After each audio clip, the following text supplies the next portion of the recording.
이 개새끼가 감히 교도관님 몸에 손을 대.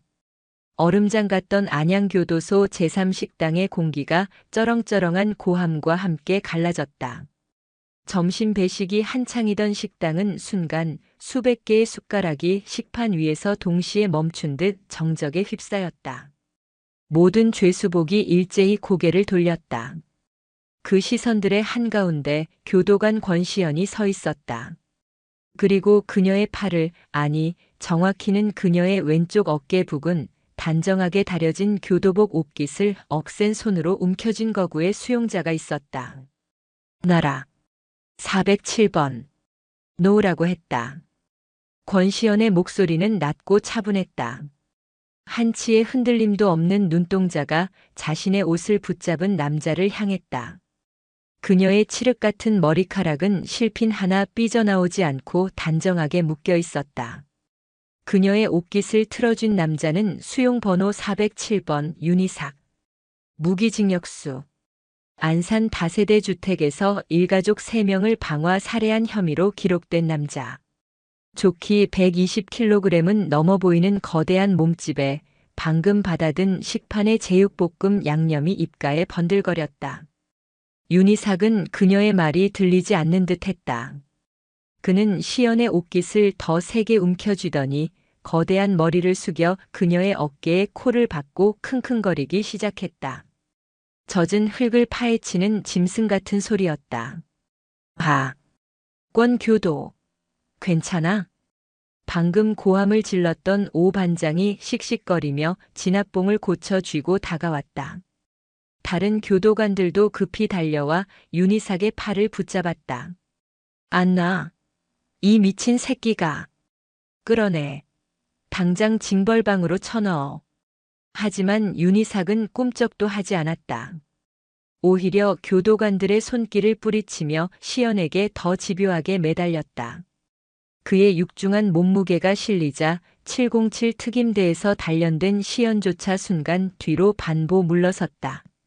그 순간 윤희삭이 젖은 목소리로 중얼거렸다. 엄마. 엄마 냄새. 시연의 눈썹이 미세하게 꿈틀거렸다. 식당 안이 다시 웅성거리기 시작했다. 저 병신 새끼 또 시작이네. 여자 교도관만 보면 환장을 하지. 아예 정신병동으로 보내버리지. 왜 여태 저러고 둔대? 밥맛 떨어지게. 407번. 마지막 경고다. 손 놔. 시연이 낮게 경고했지만 윤희삭은 고개를 들고 초점 없는 눈으로 그녀를 올려다보며 희죽 바보처럼 웃었다. 침과 밥풀이 섞여 턱을 타고 흘렀다. 엄마. 우리 엄마. 안아줘. 응? 엄마. 그가 남은 한 팔을 벌려 그녀를 껴안으려던 순간이었다. 됐습니다. 오 반장님. 시연이 자신을 보호하려던 오 반장의 진압봉을 손으로 가볍게 막아섰다. 그리고 다음 순간 그녀는 윤희삭의 손목을 잡고 있던 교도관들을 향해 말했다. 잠시만 손 놓으세요. 3초만. 뭐? 권교도 위험해. 저놈. 시연은 대답 대신 윤희삭의 손목을 잡은 교도관의 손을 직접 떼어냈다. 자유로워진 윤희삭이 기다렸다는 듯 그녀를 와락 껴안으려 달려들었다. 수련은 그 거대한 몸을 피하지 않았다. 대신 그녀는 반보 앞으로 파고들며 윤희삭의 육중한 몸이 그녀의 어깨를 덮치기 직전 정확하게 그의 명치 아래 연약한 급소를 팔꿈치로 찍어 눌렀다. 크역. 비명조차 되지 못한 소리와 함께 거구의 남자가 숨을 몰아쉬며 뒤로 낮아빠졌다. 식판이 엎어지고 밥과 국물이 사방으로 튀었다. 윤희삭은 거대한 몸을 새우처럼 말고 바닥에서 컥컥거렸다. 단 일격이었다. 과도한 폭력도 불필요한 제압도 아니었다. 정확히 상대의 호흡을 제어하고 전의를 상실하게 만드는 훈련된 자의 움직임이었다. 407번. 징벌 사유 추가. 식사 중 교도관 폭행 시도. 시연은 차갑게 선언하며 헝클어진 옷깃을 바로잡았다. 끌고 가세요. 오 반장과 다른 교도관들이 멍한 표정으로 그녀를 쳐다보다가 뒤늦게 정신을 차리고 바닥에서 뒹구는 윤희삭을 양쪽에서 붙잡아 일으켰다. 윤희삭은 질질 끌려가면서도 포기하지 않고 시연을 향해 손을 뻗었다. 그의 눈에는 눈물과 콧물이 범벅되어 있었다. 엄마, 엄마, 가지마. 내가 잘못했어. 엄마. 쇠문이 닫히고 식당에는 다시 정적이 찾아왔다. 시연은 아무 일도 없었다는 듯 다른 수용자들을 향해 돌아섰다. 식사 계속. 그녀의 목소리에 식당 안의 모든 수용자가 다시 묵묵히 숟가락을 들었다. 교도관 휴게실로 돌아온 시연은 거칠게 넥타이를 풀었다. 오 반장이 자판기 커피를 뽑아 그녀에게 건넸다. 권 교도. 진짜 대단하네. 그 멧돼지 같은 놈을 한 방에. 여자라고 얕봤다가 큰 코 다치겠어. 역시 707 출신은 다른가. 시연은 커피를 받아들 뿐 대답하지 않았다. 그녀의 시선은 휴게실 창밖, 징벌동으로 향하는 길을 향해 있었다. 근데 말이야. 오 반장이 목소리를 낮췄다. 저 407번 놈 진짜 이상해. 다른 놈들은 징계받고 독방 가면 깨갱하는데 저놈은 그게 소용이 없어. 며칠 굶겨도 잠을 안 재워도 오로지 권 교도만 보면 저렇게 달려든단 말이야. 처음엔 그냥 여자가 그리워서 발정난 줄 알았지. 근데 다른 여직원들한텐 안 그래. 오로지 권 교도한테만 그런다고. 꼭 모해신 것처럼. 시연은 뜨거운 커피를 한 모금 넘겼다. 오 반장님. 407번. 윤희삭. 저 수용자. 여기 온 지 얼마나 됐죠? 윤희삭이? 벌써 한 석 달 됐나. 안산에서 그 끔찍한 사건 저지르고 바로 송치됐지. 변호사도 포기했잖아. 워낙 증거가 명백해서. 자백도 했고. 자백이요? 그럼. 뭐 재판 때는 횡설수설했다고는 하는데. 불 지르고 그 안에 있던 자기 부모랑 여동생까지 셋을 한꺼번에. 아주 천하의 개쌍놈이지. 오 반장은 담배를 빼어 물었다. 근데 웃긴 건 말이야. 그가 연기를 길게 뿜었다. 그 덩치에 지 부모랑 여동생을 그렇게 해놓고 잡혔을 때는 일주일 굶은 놈처럼 치킨을 시켜 먹더래. 그게 또 뉴스에 대문짝만하게 났잖아. 식탐 강한 사이코패스라고. 시연은 커피잔을 내려놓았다. 그녀의 머릿속은 복잡했다. 엄마 냄새.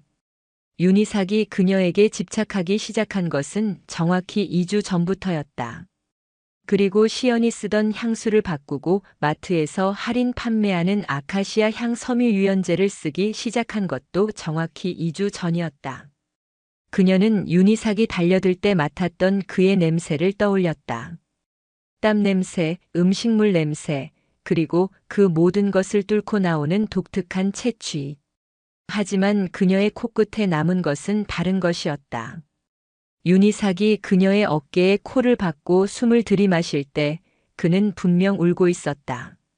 저건 단순한 정신병이 아니야. 그녀는 707 특임대에서 수많은 극한 상황의 인간을 봐왔다.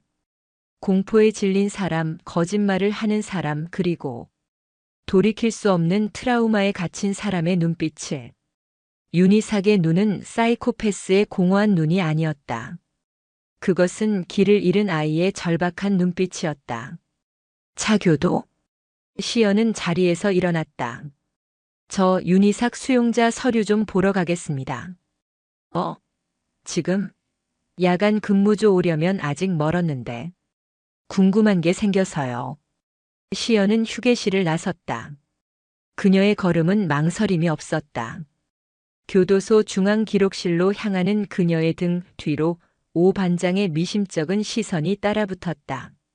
기록실에 도착한 그녀는 관리자에게 신분을 밝히고 특수관리 대상 캐비닛을 열었다. 407 윤희삭. 두툼한 파일을 꺼낸 그녀는 먼지를 털어내고 첫 장을 넘겼다. 사건 기록, 현장 사진, 그리고 부검 보고서가 나열되어 있었다. 끔찍한 화재 현장, 불에 탄 시신들의 사진이 이어졌다. 시연은 눈 하나 깜짝하지 않고 기록을 넘겼다. 그리고 그녀의 손이 한 장의 서류 앞에서 멈췄다. 수용자 초기 면담 기록지. 담당자 서명 불명확. 특이사항 수용자 입소 첫날부터 현재까지 묵비권 행사 중. 단 특정 단어를 반복적으로 중얼거림. 반복 단어 뜨거워. 냄새. 엄마. 잘못했어요. 시연의 심장이 낮게 울렸다. 냄새. 그녀는 파일을 더 깊숙이 뒤졌다. 입소 당시 촬영된 윤희삭의 사진이 나왔다. 사진 속 남자는 지금의 거구와는 거리가 멀었다. 물론 덩치는 있었지만 지금처럼 비정상적으로 살이 찌거나 초점을 잃은 모습이 아니었다. 그는 겁에 질려 있었다. 그때였다. 기록실 구석의 무전기에서 치직거리는 소리와 함께 다급한 목소리가 터져나왔다. 본부, 본부, 징벌동 3실, 407번, 407번이. 시연의 고개가 번쩍 들렸다. 407번. 지금 자해 중이다. 머리를 벽에 박고 있어. 의료과. 의료과 빨리 지원 바람. 시연은 파일을 집어 던지듯 내려놓고 기록실을 뛰쳐나갔다. 복도를 가로지르는 그녀의 머릿속에는 단 하나의 생각뿐이었다. 그 냄새. 그 아카시아 향이. 그날의 기억과 연결되어 있다. 징벌동으로 향하는 철문이 시야에 들어왔다. 그리고 그녀는 깨달았다. 자신이 윤희삭의 트라우마를 자극한 열쇠이자 동시에 그를 구할 수도 혹은 완전히 무너뜨릴 수도 있는 유일한 방아쇠라는 것을.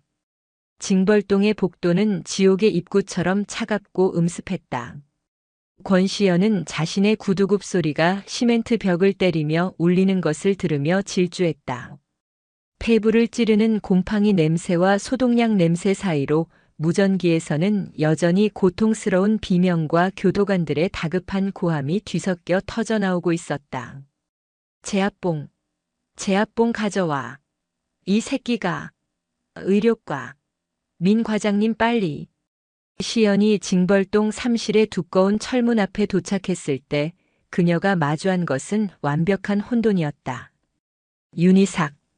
수용번호 407번은 좁은 독방 안에서 말 그대로 피투성이었다. 그는 억센 두 팔로 자신을 제압하려는 교도관 둘을 밀쳐낸 채 짐승처럼 으르렁거리며 자신의 이마를 시멘트 벽에 찍고 있었다. 쿵, 쿵, 쿵. 둔탁한 소리가 살이 찢어지는 소리와 함께 울렸다. 그의 이마에서는 검붉은 피가 흘러내려 눈을 가리고 턱을 적셨다. 방금 식당에서 끌려올 때의 울부짖음과는 차원이 다른 고통과 분노가 뒤섞인 절규였다. 엄마, 엄마, 잘못했어. 내가 잘못했어. 이 미친 새끼가. 안나. 오 반장이 진압봉을 높이 치켜들었다. 윤희삭의 어깨를 내리치려는 순간이었다. 그만. 얼음장 같은 목소리에 오 반장의 팔이 허공에 멈췄다. 권교도. 모두 물러나세요. 오 반장님도 진압봉 내리세요. 시연이 독방 안으로 성큼 들어섰다. 그녀의 눈은 오로지 피와 눈물로 범벅이 된 윤희삭에게 고정되어 있었다. 교도관들은 당황했지만 그녀의 기세에 눌려 머뭇거리며 뒷걸음질 쳤다. 뭐? 지금 제정신이야? 저놈 눈 돌아간 거 안 보여? 저러다 사람 잡는다고. 당신까지 위험해. 제압봉은 저항하는 수용자에게 쓰는 겁니다. 저건 저항이 아니라 자해입니다. 모두 나가세요. 5분만. 하지만 책임은 제가 집니다. 시연의 목소리에는 반론을 허용하지 않는 무게가 실려 있었다. 707-707에서 수십 번의 생사를 넘나들며 다져진 현장을 장악하는 지휘관의 목소리였다. 교도관들은 망설이다가 결국 시연의 기세에 밀려 씩씩거리며 독방에서 물러났다. 철컥. 오 반장이 밖에서 문을 잠그는 소리가 들렸다. 배 식구 창 너머로 걱정스러운 눈들이 그녀를 지켜보고 있었다. 독방 안에는 이제 두 사람뿐이었다.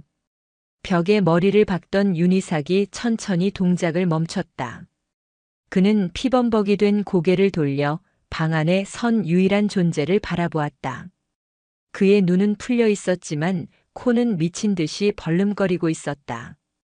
그가 다시 벽에 머리를 박으려 몸을 움츠렸다. 윤희삭. 시연이 불렀다. 그녀는 천천히, 아주 천천히 그에게 다가갔다. 두 걸음, 세 걸음. 부상당한 야생 맹수에게 다가가는 조련사처럼 신중했다. 윤희삭의 몸이 경직됐다. 그는 코를 킁킁거리며 공기 중에 무언가를 필사적으로 찾았다. 너. 그래. 나다. 시연이 그의 앞에 섰다. 그녀의 어깨에서 풍기는 아카시아 향 섬유 유연제 냄새가 좁은 독방의 피비린내를 밀어내고 그의 코로 스며들었다. 그 향기는 윤희삭에게 식당에서 맡았던 것보다 훨씬 더 강렬하고 선명하게 다가왔다. 윤희삭의 붉게 충혈된 눈이 가늘어졌다. 그는 고통스러운 듯 미간을 찌푸리면서도 동시에 황홀한 듯 숨을 깊게 들이마셨다. 냄새. 좋아. 그가 처음으로 내뱉은 의미 있는 감탄사였다. 단순한 엄마 냄새가 아닌 그 향기 자체에 대한 순수한 반응. 좋은 냄새. 엄마. 그는 짐승처럼 네 발로 기어 시연의 발치로 다가왔다. 그리고는 아이처럼 그녀의 다리를 붙잡고 교도복 바지에 피 묻은 얼굴을 묻었다. 엄마. 엄마 냄새. 너무 좋아. 여기 있어. 가지 마. 그 거구가 어깨를 들썩이며 흐느끼기 시작했다. 식당에서처럼 달려들거나 폭력을 쓰지 않았다. 그저 냄새의 근원을 붙잡고 서럽게 울었다. 그의 뜨거운 눈물과 피가 시연의 바지를 적셨다. 시연은 움직이지 않았다. 그녀는 차가운 눈으로 자신의 바지를 붙잡고 우는 남자를 내려다보았다. 그녀의 머릿속은 그 어떤 작전 브리핑 때보다 빠르게 회전하고 있었다. 트리거는 명확하다. 이 아카시아 향. 향기는 특정 기억, 아마도 어머니와 관련된 강렬한 긍정적 기억과 연결되어 있다. 하지만 동시에 그 기억은 끔찍한 트라우마와 연결되어 있다. 향기가 기억을 불러오고 기억이 고통을 불러온다. 그래서 자해를 한다. 식당에서는 향기가 스쳤지만 지금 이 밀폐된 공간에서는 향기가 그를 압도했다. 그래서 기억이 더 선명하게 떠올랐고 고통도 더 커진 거다. 윤희삭. 시연이 그의 어깨에 손을 올렸다. 피범벅인 어깨가 가늘게 떨렸다. 그날 무슨 일이 있었지? 그녀의 목소리는 낮고 부드러웠지만 질문은 칼날처럼 날카로웠다. 윤희삭의 울음소리가 순간 멎었다. 그는 고개를 들지 않은 채 시연의 바지를 붙잡은 손에 힘을 주었다. 엄마. 불. 뜨거워. 내가 뭘. 내가 문을 열었어. 그 아저씨. 그 단어가 방아쇠가 되었다. 윤희삭의 몸이 경련을 일으켰다. 아니야. 내가 안 그랬어. 엄마. 뜨거워. 그가 시연을 밀치고 다시 머리를 벽에 찌으려 했다. 시연은 즉시 그의 뒷덜미를 낚아채고 무릎으로 그의 어깨를 눌러 바닥에 제압했다. 707에서 배운 제압술은 거구의 남자를 꼼짝 못하게 만들었다. 진정해. 407번. 숨 쉬어. 그 여자가. 무슨 여자? 빨간 구두. 엄마가 아니야. 그 여자가. 순간 윤희삭의 눈이 뒤집히며 몸이 축 늘어졌다. 과다한 출혈과 극도의 흥분 상태가 겹쳐 쇼크 직전까지 간 것이다. 제기랄. 시연이 욕설을 내뱉으며 밖을 향해 소리쳤다. 문 열어. 의료과. 지금 당장. 철문이 열리고 흰 가운을 입은 의료과장 민태준이 굳은 얼굴로 들어섰다. 그는 피투성이인 윤희삭과 그를 제압하고 있는 시연을 번갈아 보더니 혀를 찼다. 민태준은 안양교도소의 실세 중 하나로 냉철하고 까다롭기로 유명했다. 이게 다 뭡니까, 권교도? 수용자 흥분시켜서 뭐 하자는 겁니까? 징벌방에서 독대라니 규정 위반인 거 몰라요? 민 과장님, 이 수용자 지금 쇼크 직전입니다.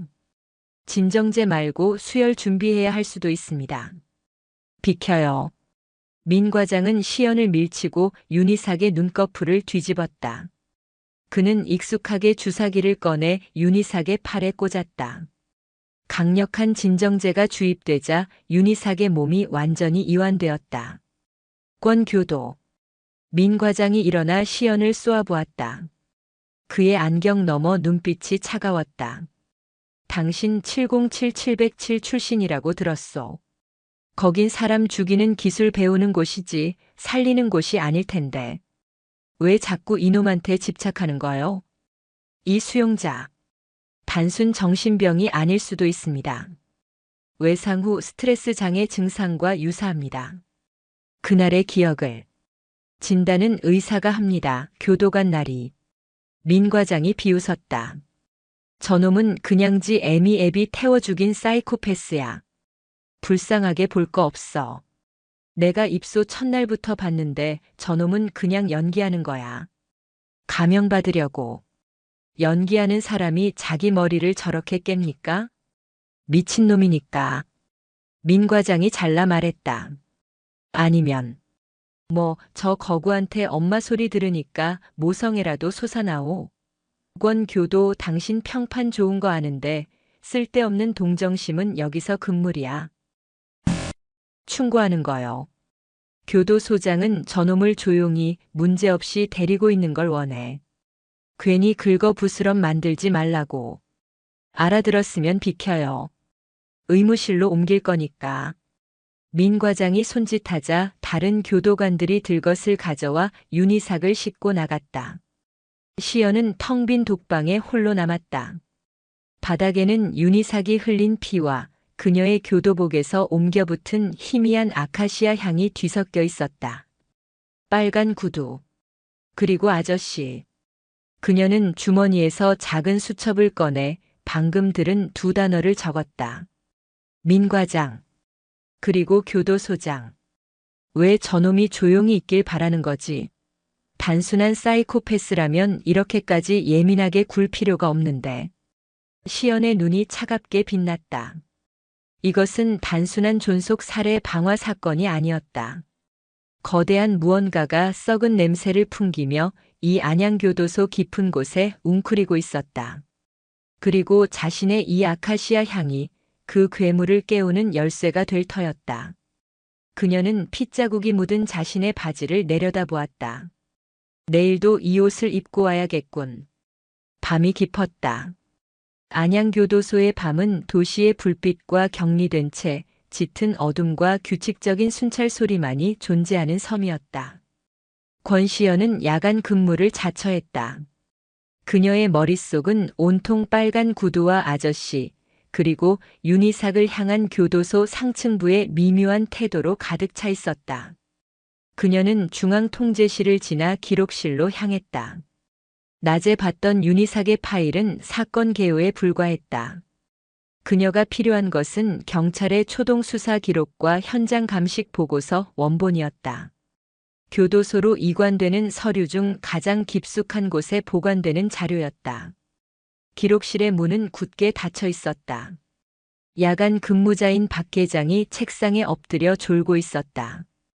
그는 정년이 얼마 남지 않은 늙은 교도관으로 존재감이 거의 없는 사람이었다.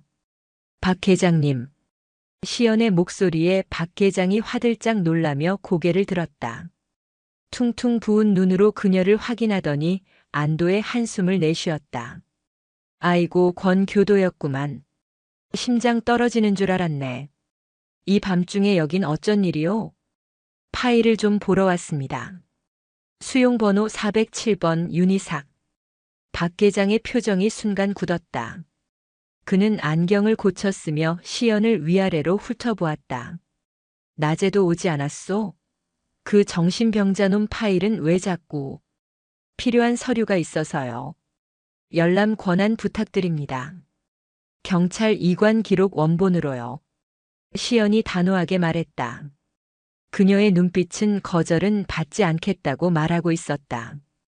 박 계장은 입맛을 다시며 모니터를 켰다. 권 교도, 당신 평판 좋던데. 왜 하필 그놈이요? 교도관들 사이에서 말 많아. 당신이 그놈한테 특별 대우라도 해주는 거 아니냐고. 징벌방 독대까지 했다며? 사실을 확인하려는 겁니다. 사실은 그놈이 지 가족을 다 태워 죽였다는 거요. 뭐가 더 필요해? 박 계장은 그렇게 말하면서도 자신의 아이디로 로그인해 특수관리 대상 폴더를 열었다. 시연은 그의 어깨 너머로 모니터를 주시했다. 407 윤희삭 폴더 안에는 수십 개의 하위 파일이 있었다. 사건 개요, 판결문 초기 면담 기록, 징벌 기록, 그리고 경찰 초동 수사 기록 열람 제한. 이거네요. 시연이 화면을 가리켰다. 이건 열람 제한이 걸려 있는데. 소장님 결제 없이는. 박 계장님. 저는 707에서 국가기밀 다루던 사람입니다. 이 정도 보안 등급 제 권한으로 열람 가능합니다. 문제 생기면 제가 책임집니다. 열어주세요. 시연의 말투는 부탁이 아닌 명령이었다. 박 계장은 땀을 삐질 흘리며 망설이다가 결국 마지못해 파일을 더블 클릭했다. 암호 입력창이 떴다. 박 계장이 자신의 암호를 입력하자 파일이 열렸다. 시연은 스크롤을 내리며 파일을 빠르게 훑었다. 그녀의 눈은 훈련된 스캐너처럼 필요한 정보만을 정확하게 골라냈다. 안산 다세대 주택 방화 사건 현장 감식 보고서 발화 지점 거실 중앙. 인화성 물질 신호 다량 검출. 피해자 1 윤희삭의 부안방 침대에서 발견. 사인은 질식사. 피해자 2 윤희삭의 모 주방 입구에서 발견. 사인은 질식사. 특이사항 기도에서 다량의 아카시아 꽃잎 잔해 발견. 피해자 3 윤희삭의 여동생 현관문 앞에서 발견. 사인은 질식사. 시연의 심장이 세차게 뛰었다. 아카시아 꽃잎. 그녀는 스크롤을 더 빨리 내렸다. 용의자 검거보고 용의자 윤희삭. 사건 발생 3시간 뒤 현장에서 약 500m 떨어진 안산중앙 치킨 가게 앞에서 현행범 체포. 체포 당시 상황 용의자 넋이 나간 상태로 치킨을 주문하며 횡설수설함. 엄마가 불탔어. 뜨거워. 치킨 먹고 싶어. 라고 반복. 현장 출동 경찰관의 진술에 따르면 용의자의 옷에서 강한 신어 냄새와 함께 알 수 없는 달콤한 향기가 났다고 함. 알 수 없는 달콤한 향기. 시연은 숨을 참았다. 증거물 목록. 1. 현장에서 발견된 신어 통 용의자 지문 검출. 2. 용의자의 옷 신어 및 피해자 혈흔 검출. 3. 4. 현관 입구에서 발견된 여성용 하이힐 한쪽 브랜드 스텔레토, 색상 레드 피해자 사묘동생의 소유품으로 추정되었으나 사이즈 불일치 245mm로 피해자 소유 아님 확인. 대조군 없어 현재 미분류 증거로 보관. 빨간 구두. 윤희삭이 징벌방에서 외쳤던 단어와 정확히 일치했다. 이런 미친. 시연은 자신도 모르게 욕설을 내뱉었다. 왜 그러시오, 권 교도? 박 계장이 겁에 질려 물었다. 이 파일. 누가 열람 제한 걸었습니까? 그야. 소장님이나 보안과장님 아니겠소? 난 몰라. 최근 열람 기록 좀 봅시다. 박 계장이 떨리는 손으로 로그 기록을 클릭했다. 열람 기록. 1. 3개월 전 안양교도소 보안과장 강태석. 2. 3개월 전 안양교도소 의료과장 민태준. 3. 3개월 전 안양교도소 소장 송기철. 입소 직후 교도소의 최고 위층 3명이 모두 이 파일을 돌려봤다. 그리고 바로 열람 제안을 걸었다. 권 교도. 이거 뭔가 이상해. 나까지 엮이는 거 아니야? 박 계장이 울상이 되었다. 계장님은 아무것도 못 보신 겁니다. 그냥 제게 파일 위치만 알려주신 거예요.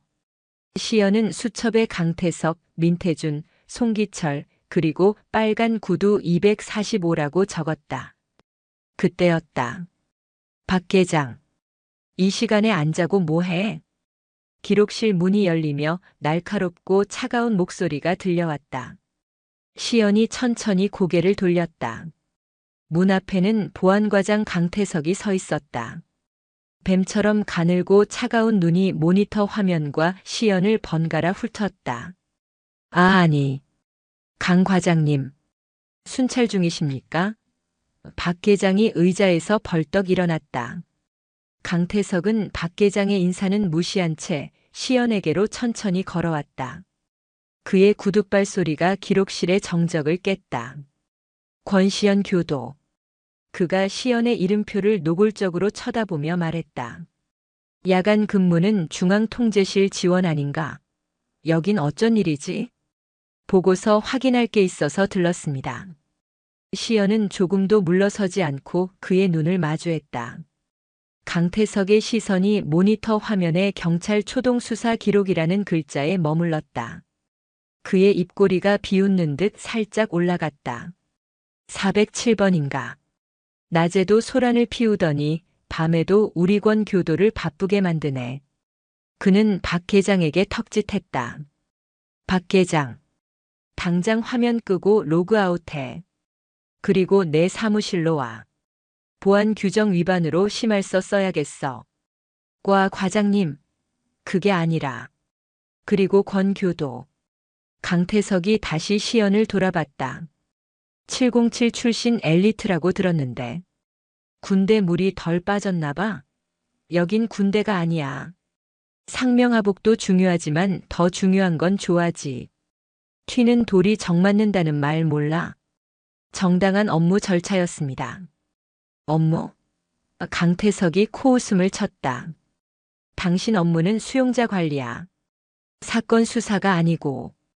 경찰이랑 검찰이 병신이라서 저놈을 여기 보냈을까? 이미 다 끝난 사건이야. 궁금한 게 생겨서 확인해 본 것뿐입니다. 그놈한테 엄마 소리 들으니까 정말 엄마라도 된 것 같아? 민태준 과장과 똑같은 말이었다. 시연은 이들이 입이라도 맞춘 것처럼 자신을 압박하고 있음을 깨달았다. 충고하지. 강태석이 시연의 어깨를 손가락으로 툭 쳤다. 그 아카시아 냄새. 그것 때문에 저놈이 발작하는 거라면 당장 그 섬유유연제부터 갖다 버려. 쓸데없이 수용자 자극하지 말고. 그게 당신이 할 일이야. 알겠나? 그는 시연의 대답을 듣지도 않고 돌아섰다. 박 계장 따라와. 박 계장은 시연에게 죽었다는 표정을 지어 보이며 강태석을 따라 나갔다. 시연은 차갑게 식은 기록실에 홀로 남았다. 강태석의 마지막 말이 그녀의 뇌리를 맴돌았다. 아카시아 냄새 때문에 발작하는 걸 알고 있었다. 어떻게? 그녀가 아카시아 향 섬유 유연제를 쓴다는 것은 그 누구에게도 말한 적이 없다. 그런데 강태석은 정확히 알고 있었다. 감시당하고 있다. 시연은 주먹을 꽉 쥐었다. 교도소 내부에 보이지 않는 눈이 자신을 지켜보고 있었다. 그리고 그 눈은 윤희삭의 비밀이 파헤쳐지는 것을 극도로 경계하고 있었다. 그녀는 기록실을 나와 자신의 숙소로 향했다. 복도를 걷는 내내 사방의 CCTV가 전부 자신을 향해 있는 듯한 오싹한 기분이 들었다. 다음 날 아침 시연은 일부러 어제 입었던 윤희삭의 피가 살짝 묻어있는 교도복을 다시 입었다. 아카시아 향이 희미하게 남아있었다. 강태석의 경고를 정면으로 무시하는 행위였다. 그녀는 도발하고 있었다. 너희가 감시하는 걸 안다. 그리고 난 멈추지 않겠다. 오전 순찰 시간 그녀는 곧장 의무실로 향했다. 어젯밤 쇼크로 실려간 윤희삭의 상태를 확인한다는 명분이었다. 의무실은 소독약 냄새가 진동했다.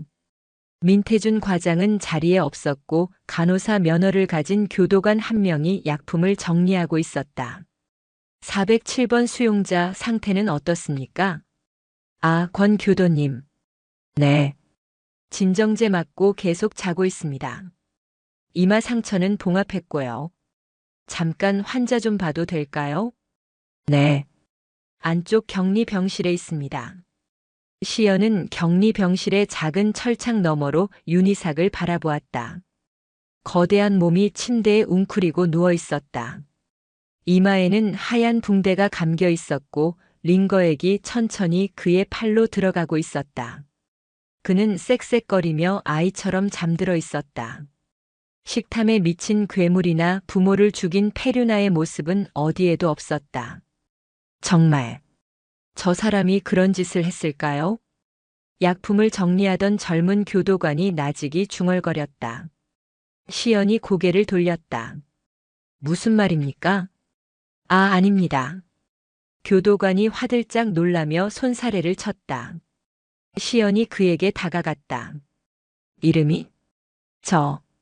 이한솔입니다. 교도관 된 지 이제 6개월 됐습니다. 이한솔 교도. 방금 한 말 무슨 뜻이죠? 윤희삭 수용자에 대해 아는 거라도 있습니까? 이한솔은 주변을 한번 휙 둘러보더니 시연을 약품 창고 구석으로 이끌었다. 권 교도님, 어제 징벌방에서 정말 그 수용자가 빨간 구두라고 말했습니까? 시연의 눈이 날카로워졌다. 어떻게 알았죠? 어제 제가 들고 갔었습니다. 권 교도님이랑 민 과장님 말씀하시는 거, 그리고 그 수용자 헛소리하는 거 얼핏 들었습니다. 그런데 그게 왜? 이한솔은 침을 꿀꺽 삼켰다. 사실 제가 윤희삭 수용자 입소 첫날 신체 검사 보조였습니다. 그의 목소리가 극도로 낮아졌다. 그때 민 과장님이 직접 검사를 하셨는데 좀 이상했습니다. 보통 신입은 대충 훑어보고 마는데 유독 윤희삭한테는 시간을 오래 끌더군요. 옷을 다 벗기고 몸 구석구석을 살폈습니다. 특히 발을요. 네. 발바닥, 발가락 사이. 뭘 찾는 사람처럼요. 그러곤 혼잣말로 이러더군요. 상처가 없네. 깨끗해라고요. 시연은 어젯밤 본 경찰 기록을 떠올렸다. 현관에서 발견된 빨간 구두. 사이즈 245. 계속해요. 그리고 더 이상한 게 있습니다. 이한솔이 목소리를 더 낮췄다. 그날 밤 윤희삭이 처음 배정받은 방에서 자해 소동을 벌였습니다. 어제처럼요. 그때 제가 민 과장님 호출받고 달려갔는데 민 과장님이 윤희삭한테 진정제를 놓으면서 자는 줄 알았던 윤희삭 귓가에 대고 이렇게 말했습니다. 내가 뭘 봤든 넌 그냥 미친놈이야. 내 엄마처럼. 시연의 온몸에 소름이 돋았다. 내 엄마처럼. 그게 무슨 뜻이죠? 저도 모릅니다. 하지만 그날 이후로 민 과장님은 윤희삭을 특별관리 대상으로 지정하고 조금이라도 이상한 소리를 하면 바로 강력한 진정제를 투여했습니다. 지금 저렇게 덩치가 불고 정신을 못 차리는 것도 어쩌면 계속된 약물 투여 때문일지도 모릅니다. 민태준. 그는 단순한 방관자가 아니었다. 그는 적극적으로 윤희삭의 입을 막고 있었다. 교도소장의 지시인가 아니면 그 자신도 연관된 것인가. 이한솔 교도. 시연이 그의 어깨를 잡았다. 이 얘기 다른 사람에게도 했습니까? 아니요. 절대 안 했습니다. 저도 그냥 여기서 조용히 근무하다 나가고 싶습니다. 괜히 엮였다가 강 과장님이나 민 과장님한테 찍히면. 잘했습니다. 앞으로도 절대 말하지 마세요. 특히 나하고 이런 얘기 나눈 것도. 네.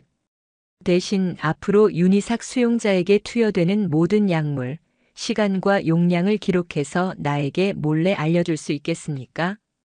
이한솔의 눈이 흔들렸다. 이것은 명백한 규정 위반이자 상관에 대한 배신이었다. 권 교도님. 이한솔 교도. 당신 눈에도 저 사람이 그냥 미친놈으로 보입니까? 시연이 격리병실의 윤희삭을 가리켰다. 그는 잠꼬대를 하는지 입맛을 다시며 몸을 뒤척였다. 엄마. 치킨. 냄새 좋아. 이한솔은 한참을 망설이다가 마침내 작게 고개를 끄덕였다. 알겠습니다. 민 과장님 진료 기록부에 백업 파일이 있으니 그걸 복사해 보겠습니다. 고맙습니다. 시연이 의무실을 나서려는데 이한솔이 다급하게 그녀를 불렀다. 권 교도님, 조심하십시오. 강태석 과장님, 오늘 아침에 교도소 전체 CCTV 기록을 다 가져가셨습니다. 특히 제3식당이랑 징벌동 복도 영상만 따로 추려서요. 강태석이 그녀와 윤희삭의 접촉을 정밀 분석하기 시작한 것이다. 알려줘서 고맙습니다. 시연은 의무실을 나왔다. 복도는 아침 순찰로 분주했지만 그녀에게는 이 거대한 안양교도소 전체가 자신을 옥죄는 거대한 덫처럼 느껴졌다. 그녀는 자신의 사무실로 돌아와 책상에 앉았다. 수첩을 펼쳤다. 용의자 교도소장 송기철, 보안과장 강태석, 의료과장 민태준 단서 빨간 구두 245, 아카시아 향기꽃잎, 의문이 아저씨 윤희삭의 진술 내가 문을 열었어. 빨간 구두. 엄마가 아니야. 내 엄마처럼 의문점 왜 이들은 윤희삭의 입을 막으려 하는가? 빨간 구두의 여자는 누구인가? 사건 당일 기도에서 발견된 아카시아 꽃잎은 무엇을 의미하는가? 시연은 어제 입었던 교도복 소매에 코를 가져갔다. 아직도 희미하게 남아있는 아카시아 향. 이 향기는 윤희삭의 어머니가 좋아했던 향기일 것이다. 그리고 그 향기는 그날의 참극과도 연결되어 있다. 윤희삭의 어머니는 단순히 질식사한 것이 아닐 수도 있다. 기도에서 발견된 아카시아 꽃잎. 누군가 강제로 입에 쑤셔 넣은 것일까? 아저씨. 그리고 빨간 구두 여자. 범인은 2명일 가능성이 높았다. 그리고 그들은 윤희삭이 문을 열어주자 집 안으로 들어왔다. 시연은 수화기를 들었다. 707 시절 함께 일했던 후배가 지금은 경찰청 사이버 수사대에서 근무하고 있었다. 나다. 부탁할 게 하나 있어. 그녀는 공중전화가 아닌 내부 전화를 쓰는 위험을 감수했다. 감시당하고 있음을 알면서도 더 빨리 움직여야 했다. 안산 다세대 주택 방화 사건. 3개월 전. 피해자 윤희삭 일가족. 그 사건 관련해서 스텔레토 브랜드 레드 하이힐 구매자 목록 좀 뒤져줘. 특히 안산 근처 매장으로. 그리고 교도소장 송기철, 보안과장 강태석, 의료과장 민태준. 이 3사람 뒷조사도. 수화기 너머로 후배의 당황한 목소리가 들려왔다. 선배님, 지금 교도관 아니십니까? 갑자기 그 사건은 왜? 이건 민간인 사찰. 내 목숨이 걸린 일이야. 해줄 수 있어? 알겠습니다. 찾아보고 연락드릴 만한 다른 번호 주세요. 시연은 이한솔 교도의 개인 휴대전화 번호를 알려주었다. 전화를 끊고 그녀는 창밖을 내다보았다. 높은 담장 너머로 안양 시내가 보였다. 저 바깥 세상 어딘가에 빨간 구두를 신은 여자가, 그리고 아저씨가 자유롭게 돌아다니고 있었다. 그리고 그들과 연결된 자들이 지금 이 교도소 안에서 자신을 지켜보고 있었다. 시연은 자신의 옷깃에 남은 아카시아 향을 다시 한번 깊게 들이마셨다. 이 향기는 이제 단순한 트라우마의 열쇠가 아니었다. 그것은 진범을 향한 미끼였다. 강태석은 웃고 있었다. 중앙통제실 수십 개의 모니터가 교도소의 모든 구석을 짐승의 눈처럼 번뜩이며 비추는 그 방에서 보안과장 강태석은 팔짱을 낀 채 징벌동 복도 영상을 돌려보고 있었다. 화면 속에서 권시연이 윤희삭을 제압하고 있었다. 소리는 들리지 않았지만 그녀의 입모양, 윤희삭의 절규, 그 모든 것이 완벽하게 읽혔다. 빨간 구두. 강태석이 나직이 은졸였다. 그는 화면 속 권시연의 차가운 눈을 확대했다. 멍청한 년. 707 딱지가 아깝군. 뱀 소굴에 들어왔으면 뱀처럼 숨을 죽여야지 독수리처럼 굴면 어떡하나. 그는 어제 저녁 권시연이 기록실에서 박 계장을 닥달해 경찰 기록을 열어본 것까지 모두 보고받았다. 그리고 오늘 아침 그녀가 아카시아 향이 배인 그 교도복을 보란 듯이 다시 입고 의무실로 향한 것까지. 이것은 순진한 동정심이 아니었다. 명백한 조사이자 자신을 향한 도발이었다. 민 과장. 그가 옆에 놓인 내부 전화를 들었다. 그래. 흑표범이 우리를 물려고 해. 아니, 아직은 발톱만 세운 정도지. 발톱을 뽑아버리면 그만이야. 그래, 당신은 그 돼지 새끼 입이나 잘 틀어막고 있어. 약물 용량 2배로 늘려. 아예 식물인간으로 만들어버려. 전화를 끄는 강태석이 인터컴 버튼을 눌렀다. 교묵과 권시연 교도 지금 당장 중앙통제실로 호출해. 보안과장 특별 지시라고 전해. 권시연이 중앙통제실의 두꺼운 방화문을 열고 들어섰을 때 방 안의 공기는 얼음장 같았다. 강태석은 모니터들을 등지고 의자에 앉아 어둠 속에 얼굴을 반쯤 가린 채 그녀를 기다리고 있었다. 부르셨습니까, 과장님? 권시연 교도. 강태석이 의자를 돌렸다. 그의 뱀 같은 눈이 시연의 교도복 옷깃을 훑었다.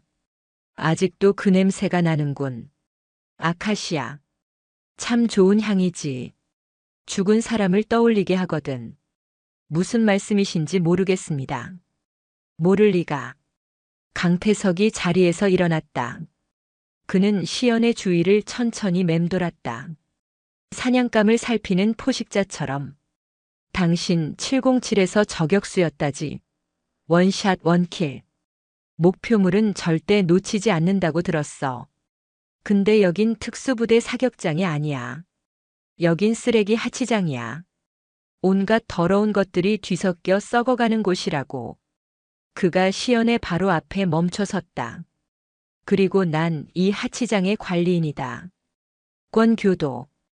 당신은 지금 분리수거 대상이 됐어. 썩은 음식물 쓰레기들 사이에 섞여 들어온 재활용 불가 쓰레기. 이해하나? 징계위원회라도 여시겠다는 겁니까? 시연이 물러서지 않고 되물었다. 정당한 사유 없이는. 정당한 사유. 강태석이 코웃음을 쳤다.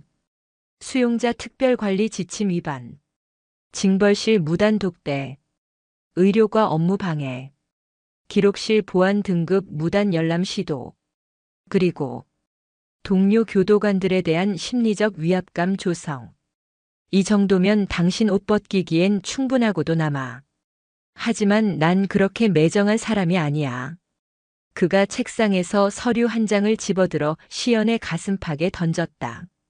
시연이 서류를 받아들었다. 인사이동 명령서. 소속 교무과 교정팀. 성명 교도 권시연. 전보 제7 세탁공장 야간조 감독. 제7 세탁공장. 교도소 내에서도 가장 악취가 심하고 위험한 곳. 수백 명의 중범죄자들이 모여 안양시 전체의 병원 세탁물을 처리하는 곳이었다. 표백제와 락스 냄새, 피와 오물이 뒤섞인 냄새가 너무 지독해 한 달을 버티는 교도관이 드문 곳이었다. 거긴 냄새가 아주 지독할 거야. 강태석이 비열하게 웃었다. 당신이 좋아하는 그 아카시아 향 따위는 단 1분 만에 지워지지. 당신 몸뚱이에서 그리고 당신 기억 속에서. 그는 시연의 어깨에 손을 올리려 했다. 시연이 반보 뒤로 물러나며 피했다. 오늘 야간 근무부터 즉시 투입된다. 오전까진 인수인계 받고. 아, 그리고 물론 407번 유니삭에 대한 접근은 전면 금지야. 반경 100m 이내 접근 시 즉시 징계위원회 회부다. 이건 조화를 위한 내 마지막 배려야. 가봐. 새 근무지로. 가서 그 좋은 냄새 좀 빼고 오라고. 시연은 아무 말 없이 명령서를 움켜쥐었다. 그녀는 경례도 하지 않고 돌아서서 통제실을 나갔다. 문이 닫히는 순간까지 강태석의 차가운 시선이 그녀의 등에 비수처럼 꽂혀 있었다. 제7 세탁 공장은 지옥이었다. 거대한 드럼 세탁기 수십 대가 뿜어내는 열기와 습기, 코를 마비시키는 강력한 표백제 냄새, 그리고 병원에서 실려온 시트와 환자복에 묻은 피비린내가 뒤섞여 숨조차 쉬기 힘들었다. 여기서 버티쇼. 권교도. 여긴 짬밥이고 나발이고 없어. 저놈들한테 얕보이면 잡아먹히는 수가 있으니까. 전임 근무자가 마스크를 쓴 채 낄낄거리며 말했다. 시연은 묵묵히 세탁물 더미를 살폈다. 수용자들은 상의를 탈의한 채 땀을 비오듯 흘리며 거대한 세탁 카트를 밀고 있었다. 그들의 눈은 하나같이 삶에 대한 의욕을 잃었거나 혹은 야생의 저기로 번뜩였다. 야, 거기. 한쪽 구석에서 문신을 한 수용자가 시연을 향해 노골적으로 휘파람을 불었다. 새로운 여자쌤인가? 몸매 죽이는데. 냄새도 좋고. 시연의 아카시아 향이 이 지독한 냄새를 뚫고 그에게까지 닿은 것이다. 시연은 그를 무시하고 작업 일지를 확인했다. 무시하지 말라니까 씨발. 남자가 다가오려던 순간 다른 쪽에서 묵직한 목소리가 들려왔다. 까불지 마라 1034번. 저분 내 놈 쓸개 빼서 저기 락스통에 담가버릴 수 있는 분이다. 시연이 고개를 들었다. 세탁 공장 가장 안쪽 증기 다리미 앞에서 묵묵히 시트를 다리던 늙은 수용자였다. 죄수 번호 1번. 안양교도소의 터줏대감이자 한때는 전국구 보스였다는 옥 노인이었다. 그는 강태석이 보안과장으로 부임하기 전부터 이곳에 있었다. 옥 노인의 말에 휘파람을 불던 수용자가 흠칫하며 물러났다. 옥 노인은 시연에게 가볍게 목례를 하고는 다시 자기 일에 집중했다. 시연은 옥 노인을 눈여겨보았다. 이 사람을 이용해야 할 수도 있다. 밤이 깊었다. 야간조 근무는 고역이었다. 지독한 냄새와 굉음 속에서 시연의 감각은 극도로 예민해졌다. 그녀는 강태석이 자신을 이곳에 보낸 이유를 정확히 알았다. 첫째, 아카시아 향을 무력화시킨다. 둘째, 유니삭과의 접촉을 원천 봉쇄한다. 셋째, 자신을 중범죄자들 사이에 던져 넣어 사고라도 당하길 바라는 것이다. 그때였다. 세탁물 카트를 밀고 지나가던 한 수용자가 시연의 발치에 작은 종이 뭉치를 떨어뜨렸다. 시연이 발로 밟아 숨겼다. 수용자는 이한 소리 있던 의무실 담당이었다. 시연은 화장실로 향하는 척하며 쪽지를 펼쳤다. 이한솔의 떨리는 글씨체였다. 권 교도님, 큰일 났습니다. 민 과장이 약물을 바꿨습니다. 할로페리돌 비상투여 목록입니다. 어제 저녁부터 오늘 오전까지 유니삭에게만 권장량의 5배를 주사했습니다. 그리고 이건 정식 약물이 아닙니다. 제가 몰래 샘플을 빼내 성분을 확인하려 했는데 약병에 라벨이 없습니다. 민 과장이 개인적으로 가져온 약물입니다. 이대로 가면 유니삭은 정말 뇌가 망가질 겁니다. 시연의 손이 부들부들 떨렸다. 강태석의 지시였다. 아예 식물인간으로 만들어버려라. 그들이 서두르고 있었다.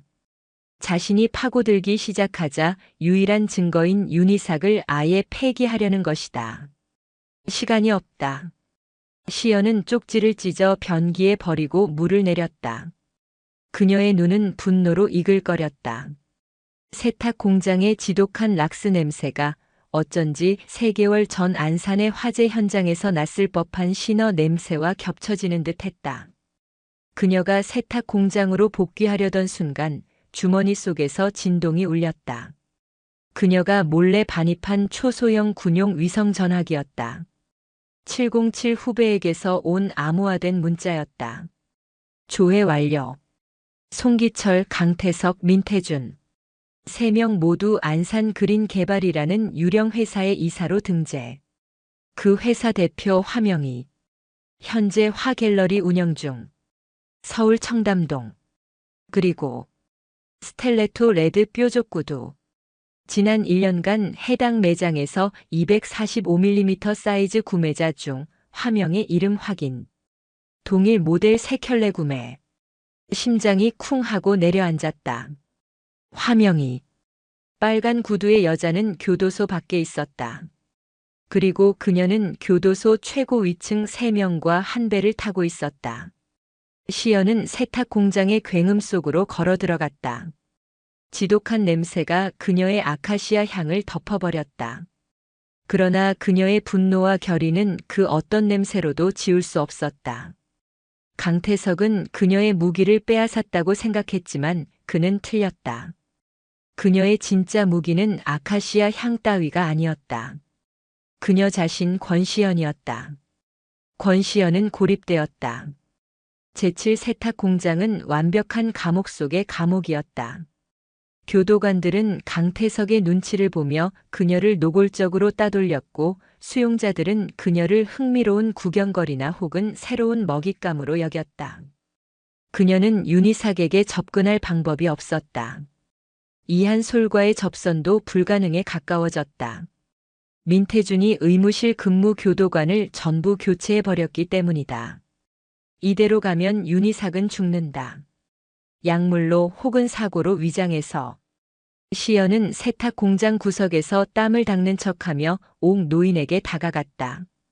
그는 여전히 묵묵히 다림질을 하고 있었다. 어르신. 옥 노인은 그녀를 돌아보지 않았다.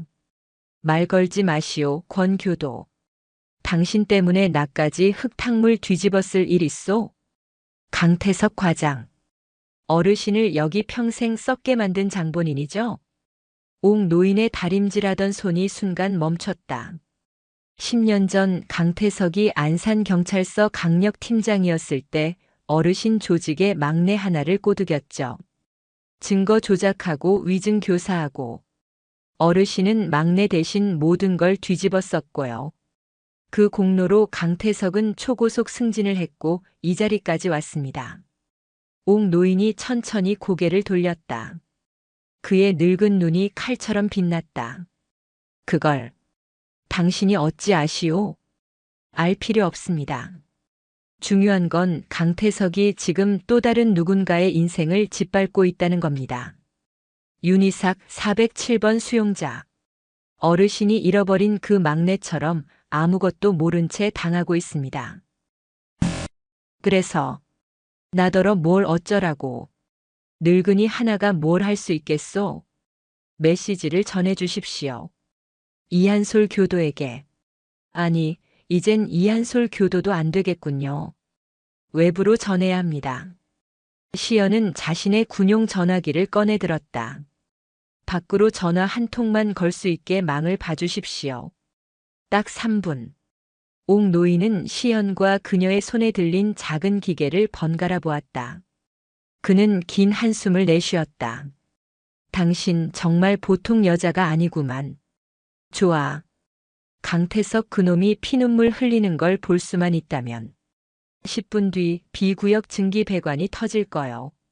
30분간 수리 인력이 들어오고 그 사이 CCTV는 증기 때문에 먹통이 될 거요. 그때 해결하시오. 어떻게? 여긴 내 구역이요, 권교도. 옥 노인이 다시 다림질을 시작했다. 정확히 10분 뒤 쾅 하는 굉음과 함께 세탁 공장 B구역의 낡은 증기 배관이 터졌다. 뜨거운 증기가 순식간에 공장 내부를 가득 메웠고 비상벨이 울렸다. CCTV 렌즈가 하얗게 변했다. 시발. 또 터졌어. 수리반 불러. 수용자들 전부 뒤로 물러서. 교도관들이 소리를 지르며 혼란에 빠졌다. 시연은 그 틈을 타 가장 구석진 자재 창고로 몸을 숨겼다. 그녀는 재빨리 707 후배의 번호를 눌렀다. 나다. 상황이 급해졌다. 지금부터 내가 하는 말을 녹음해. 선배님, 무슨 일입니까? 안양교도소 내부 비리 고발이다. 교도소장 송기철, 보안과장 강태석, 의료과장 민태준. 이 세 명이 안산 그린 개발 대표 화명희와 공모하여 3개월 전 안산 방화살인 사건의 진범을 은닉하고 목격자인 윤희삭에게 누명을 씌웠다. 현재 윤희삭은 과다 약물 투여로 생명이 위독하다. 선배님, 그건 증거는 윤희삭의 증언, 그리고 화명희의 빨간 구두다. 하지만 내가 지금 움직일 수 없다. 이 녹음 파일을 가지고 즉시 감찰과, 아니, 감찰도 믿을 수 없어. 언론사. 아는 기자 있나? JTBC 쪽으로 넘겨. 지금 당장. 알겠습니다. 그런데 선배님은? 나는 내 방식대로 증거를 확보한다. 시연은 전화를 끊었다. 이걸로는 부족하다. 저들이 발뺌하면 그만이다. 윤희삭의 육성 증언이 필요해. 그녀는 결심했다. 이 지옥 같은 교도소를 뒤집어 엎기로. 그녀는 창고에서 나와 혼란이 수습되고 있는 세탁 공장을 가로질렀다. 그리고 세탁물 운반용 카트 아래에 숨겨둔 비상용 도구함에서 무언가를 꺼냈다. 방화용 라이터와 병원에서 나온 세탁물 더미에서 몰래 빼돌린 고농도 알코올솜 한 뭉치였다. 그녀는 세탁 공장을 벗어나 중앙복도를 향해 걸었다. 야간 순찰 중이던 교도관이 그녀를 발견했다. 권교도. 근무지 이탈이야. 어딜 가는? 시연은 대답 대신 복도 중앙에 쌓여있던 린넨 더미에 알코올솜을 던지고 라이터를 켰다. 활활. 마른 린넨은 순식간에 불길에 휩싸였다. 불이야. 불. 제7 세탁 공장 복도에서 화재 발생. 비상벨이 아까와는 비교도 안 될 정도로 요란하게 울리기 시작했다. 이번엔 진짜 화재였다. 모든 복도의 방화 셔터가 내려오기 시작했고 스프링클러가 터져 물을 뿜어냈다. 미쳤어. 권시연, 당신 미쳤어. 교도관이 소리쳤다. 시연은 그를 무시하고 쏟아지는 물줄기를 뚫고 달렸다. 목표는 의무실 격리병동. 이 정도 혼란이 아니면 강태석의 감시를 뚫을 수 없다. 교도소 전체가 아수라장이 되었다. 수용자들이 창살을 두드리며 고함을 질렀고 교도관들은 화재 진압과 수용자 통제를 동시에 하느라 정신이 없었다. 전구역. 화재 발생. 수용자 폭동에 대비하라. 중앙통제실의 강태석은 모니터에 떠오른 화재 경보를 보며 이를 갈았다. 권시연. 이 미친년이. 그는 모든 교도관에게 화재 진압을 명령했지만 시연의 위치를 특정할 수 없었다. 시연은 707에서 배운 대로 연기와 물줄기를 틈타 모든 CCTV의 사각지대만을 골라 이동하고 있었다. 그녀는 의무실 후문에 도착했다. 문은 잠겨 있었다. 그녀는 지체 없이 소화기를 집어들어 잠금 장치를 내리찍었다. 굉음과 함께 문이 부서졌다. 의무실 내부는 텅 비어 있었다. 모두 불을 끌어 뛰쳐나간 것이다. 시연은 격리병동으로 달려갔다. 윤희삭 407번. 그녀가 격리실 문을 열었을 때 윤희삭은 침대에 묶여 있었다. 과다한 약물 때문에 초점은 풀려 있었지만 요란한 비상벨 소리와 복도에서 새어 들어오는 연기 냄새에 끔찍한 공포에 질려 발작하고 있었다. 뜨거워. 불. 불. 엄마. 엄마. 윤희삭. 정신 차려. 시연이 그의 뺨을 때렸다. 그리고 젖은 수건으로 그의 얼굴을 닦아냈다. 나다. 권시연 교도. 내가 기억하는 냄새. 그 냄새 기억나? 그녀는 자신의 옷깃을 그의 코에 가져갔다. 락스 냄새와 연기 냄새에 묻혀 있었지만 그녀의 채취와 뒤섞인 희미한 아카시아 잔향이 남아 있었다. 윤희삭의 눈이 가늘어졌다. 엄마. 냄새. 좋아. 그래. 그 냄새야. 윤희삭. 그날 불이 났을 때 내가 문을 열었지. 누구였어? 아저씨. 아저씨. 아저씨가 누군데? 경찰이었어? 몰라. 무서워. 아저씨. 그리고 여자. 빨간 구두 신은 여자? 응. 빨간 구두. 엄마가. 윤희삭이 갑자기 숨을 헐떡였다. 꽃. 아카시아. 여자가 엄마 입에. 꽃을. 냄새. 좋아? 죽어서도 맡아. 윤희삭이 비명을 질렀다. 엄마가. 숨을. 안 쉬어. 그리고 불은 누가 질렀어? 아저씨가 기름. 신어. 뿌렸어. 미친 새끼. 내가 다 뒤집어 써라. 그 아저씨가 강태석이야? 강태석 과장? 몰라. 무서워. 치킨 먹고 싶어. 기억이 다시 혼란에 빠지며 그는 식탐이라는 방어 기제 속으로 숨으려 했다. 윤희삭. 그때였다. 격리병동 입구에서 차가운 목소리가 들렸다. 거기까지. 권시연. 시연이 고개를 돌렸다. 의료과장 민태준이 젖은 가운을 입은 채 서 있었다. 그의 손에는 평소의 진정제 주사기가 아니었다. 그는 강력한 전기 충격기를 들고 있었다. 내년이 감히 교도소에 불을 질러 이젠 빼도 박도 못하게 됐군. 수용자 선동의 방화까지. 민태준. 당신도 공범이지. 아니, 공범 이상이야. 시끄럽고. 민태준이 전기 충격기를 작동시켰다. 파지직 하는 푸른 스파크가 튀었다. 이놈은 내가 마저 치료해야겠고. 당신은 사고로 죽게 될 거야. 화재 현장에서 수용자를 진정시키려다 안타깝게도. 뭐 그런 시나리오지. 민태준이 윤희삭을 향해 다가왔다. 비켜. 시연이 그의 앞을 막아섰다. 707? 웃기지 마. 여긴 총 없는 세상이야. 민태준이 전기 충격기를 시연의 가슴을 향해 찔렀다. 시연은 몸을 비틀어 피하는 동시에 그의 손목을 꺾었다. 하지만 민태준 역시 만만치 않았다. 그는 오랫동안 거친 수용자들을 다뤄왔다. 그는 시연의 팔을 뿌리치고 다시 충격기를 휘둘렀다. 두 사람이 좁은 격리실 안에서 뒤엉켰다. 시연이 제압술로 그의 관절을 노렸지만 민태준은 필사적으로 저항했다. 에이, 인연이. 민태준이 시연의 머리채를 잡고 벽에 매다 꽂았다. 시연의 머리가 벽에 부딪히며 순간 시야가 흐려졌다. 그 틈을 놓치지 않고 민태준이 전기 충격기를 그녀의 복부에 가져다 댔다. 죽어. 그 순간이었다. 안 돼. 침대에 묶여있던 윤희삭이 짐승 같은 괴력을 발휘해 자신을 묶고 있던 가죽 구속구를 끊어냈다. 그는 거대한 몸을 날려 민태준을 뒤에서 덮쳤다. 으악! 민태준은 윤희삭의 무게에 깔려 바닥에 쓰러졌다. 전기 충격기가 바닥에 떨어졌다. 에이! 이 돼지 새끼가!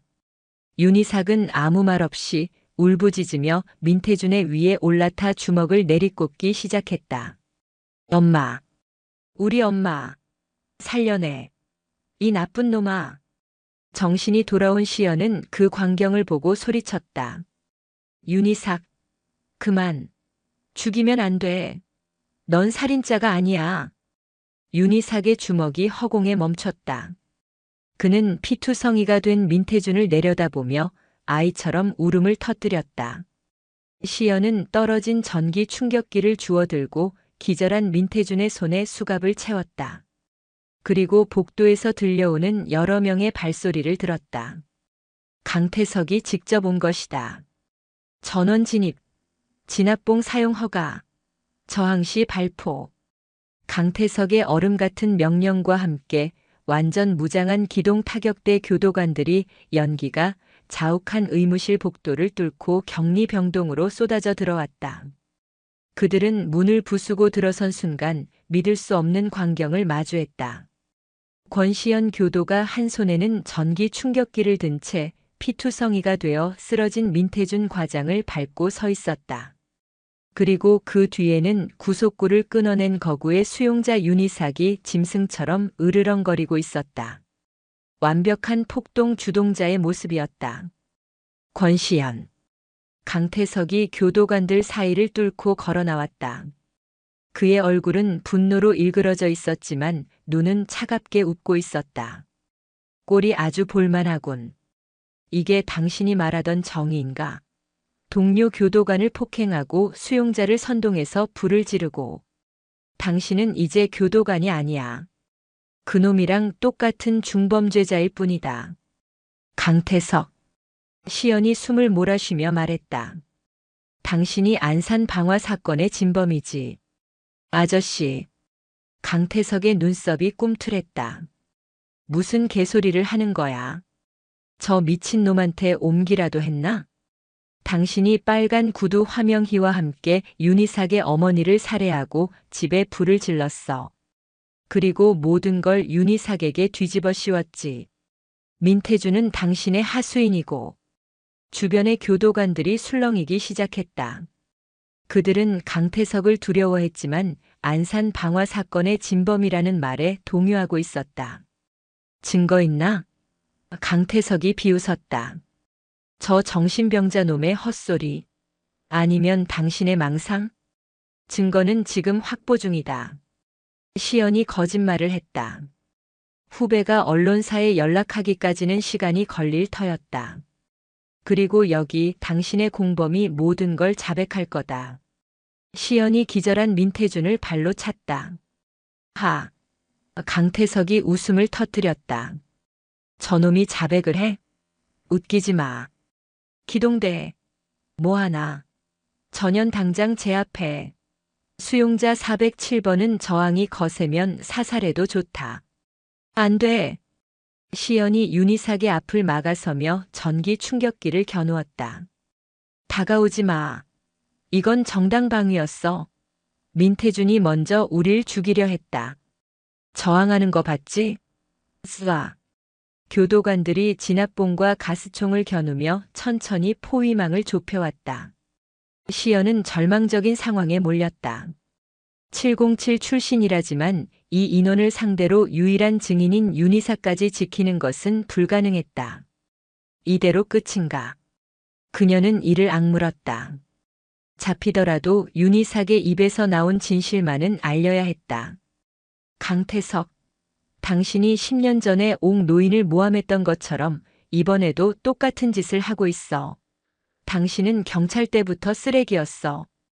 강태석의 얼굴이 처음으로 굳었다. 전현. 전현 입을 막아. 기동대가 달려드는 바로 그 순간이었다. 잠깐. 의무실 입구에서 교도소장 송기철이 나타났다. 그는 땀을 뻘뻘 흘리며 잔뜩 겁에 질린 표정이었다. 소장님, 여긴 위험합니다. 강태석이 소리쳤다. 강 과장. 자네. 이게 다 무슨 소린가? 송기철이 시연과 강태석을 번갈아 보며 물었다. 소장님. 권시연이 미쳤습니다. 방화의 폭동까지. 소장님. 시연이 말을 끊었다.